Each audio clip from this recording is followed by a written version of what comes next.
afternoon, friends. It's Miss Amy, and I am going to be posting my book talks on Friday afternoons now instead of Thursday because it is so busy at the library now. And I have lots of extra programs this summer on Thursdays, so look for them on Fridays, just in time for the weekend. So today I am going to book talk these four teen books. They are all young adult. And the first one that I'm going to do is The Boy in the Black Suit by Jason Reynolds. This book was fabulous. I loved it. And in an interview that I listened to, Jason Reynolds was asked the question what his favorite book was. And The Boy in the Black Suit was his favorite book so far that he had written.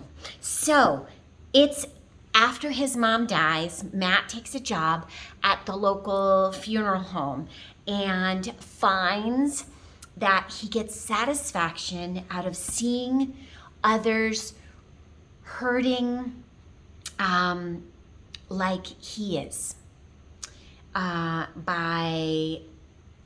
because of the loss of his mom. I guess it's not really satisfaction, but he feels like he's not alone, that there are others feeling the same kind of pain that he is.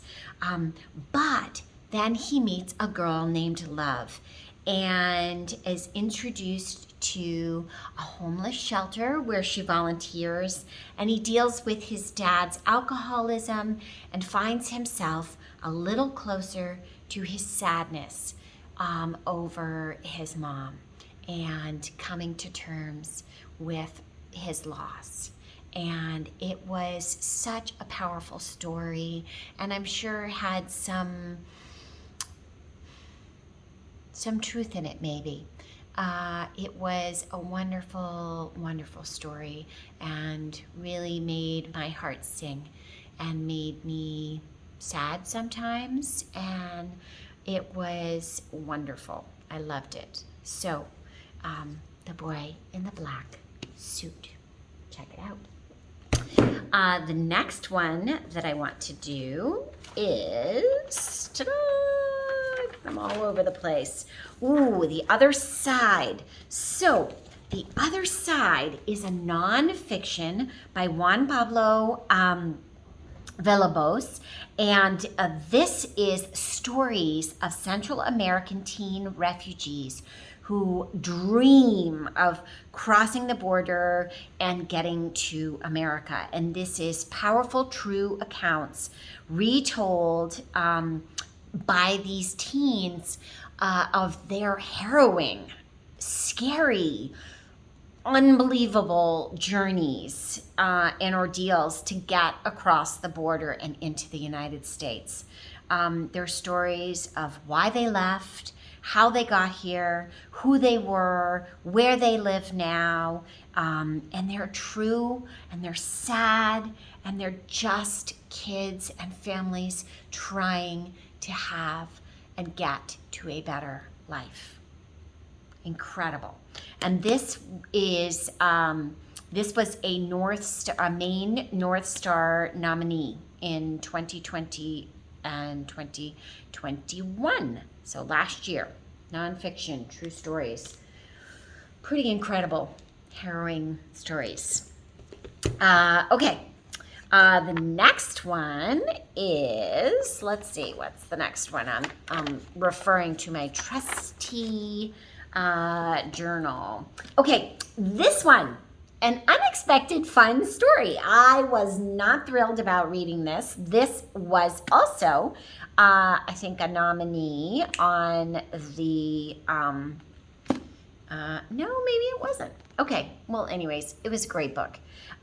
So this definitely had me totally laughing out loud. Like I said, unexpectedly, this is The Field Guide to the North American Teenager by Ben Felipe. And Norris has a mouth with no filter. He is a Canadian black kid who just moved from Hockey Central in Montreal to Austin, Texas. No hockey. Hotter than heck. And he is journaling his thoughts per the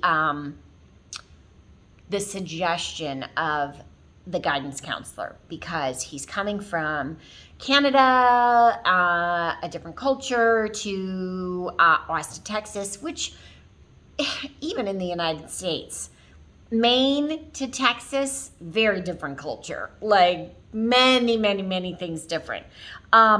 So he's making his way. He's got a new job. He's in a new school. He's in a new country, new friends, new girl, and lots of typical teen drama. I can't tell you how many times I laughed out loud in this story. I really, really liked this. It was funny, and this was a great listen. I listened to this on audio. Great read, great listen. Try it out. Check it out in your library.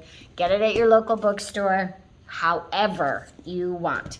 And the last one that I want to talk about, somebody in my YA book group, my book lovers group, said that this was their favorite Neil Gaiman book. I wouldn't say it was my favorite. I think The Graveyard Book is my favorite, even though it's much darker. But I read this because they said it was their favorite, and I wanted to check it out. So this is The Ocean at the End of the Lane by Neil Gaiman, and his are always a little twisted, a little weird.